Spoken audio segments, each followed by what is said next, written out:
मुझे अफसोस हुआ, उमर अयूब साहब बड़े एक अच्छे घराने से उनका ताल्लुक है, उनके वालिद स्पीकर रहे हैं, उनके दादा सदर पाकिस्तान रहे हैं, मगर जिस तरीके से ये टेबल ऐवान की तोड़ी गई है और तमाम मेंबरान अब उनकी कुर्सी पे आके तकरीर करने पर मजबूर हैं, ये काम किसी बैक बेंचर को दे देते।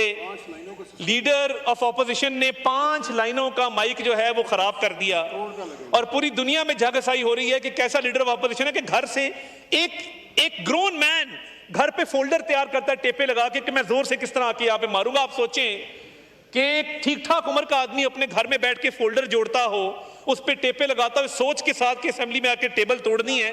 तो मैं तो सिर्फ यही कह सकता हूं कि इस पे अफसोस ही किया जा सकता है।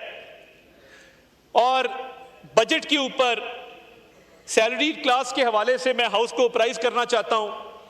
पूरा साल हम कहते रहे कि जब मौका मिलेगा तो सैलरी क्लास को सहूलत दी जाएगी।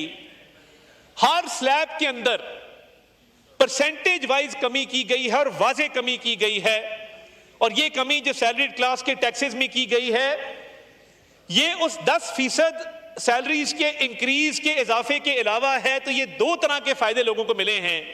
जो एक तबका पिस रहा था कि जहां पे टैक्स की शरह कम की गई है, वहीं पर 10% इजाफा सैलरीज में किया गया है, जिसको मैं समझता हूं कि आपको ना सिर्फ वेलकम करना चाहिए बल्कि आपकी केपी गवर्नमेंट ने कल बजट पेश किया। मुझे ये बताइए, आपकी लगभग अब वहां पे हुकूमत को 11.25 साल हो गए हैं, आज तक केपी का लिटरेसी रेट क्यों नहीं बढ़ सका? आज भी जो 51% लिटरेसी रेट है, पंजाब से भी कम है, सिंध से भी कम है, और बातें आप हमें करते हैं। 55 लाख बच्चे स्कूल से बाहर हैं। और क्या इनिशिएटिव्स लिए गए पिछले 11.5 साल के अंदर, जिसके तहत एजुकेशन में केपी के अंदर स्कूलों में, कॉलेजेस में, अस्पतालों में बेहतरी आई हो? आपने बहुत तनकीद की education, health, law and order के ऊपर। ये तीनों प्रोविंशियल सब्जेक्ट हैं।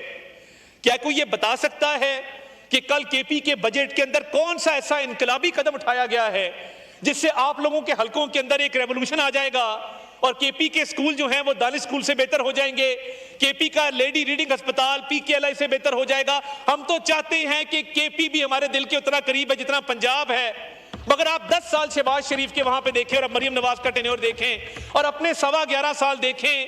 आप लोगों ने सिर्फ टाइम जाया किया है केपी के अवाम का।